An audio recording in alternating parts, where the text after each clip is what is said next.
Hello, lovely people of Ghana. I go by the name Comfort Kodobisa, a member of Mawuewoe Borborbor and Cultural Group.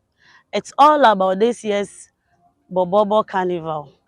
To help Mawuewoe Borborbor win this year's Borborbor Carnival 2025, dial to the short code star 920 star 922 hash. The group code number is 10.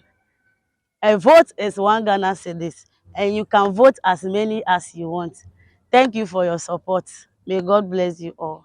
Mawuewoe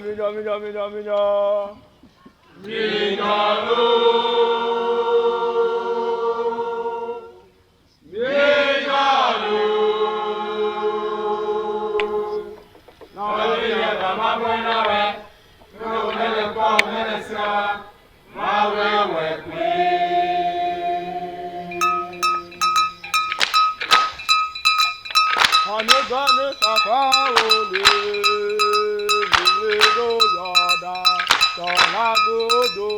Anegane papa ole, miwedo yoda, tolagodo. Anegane papa ole, oh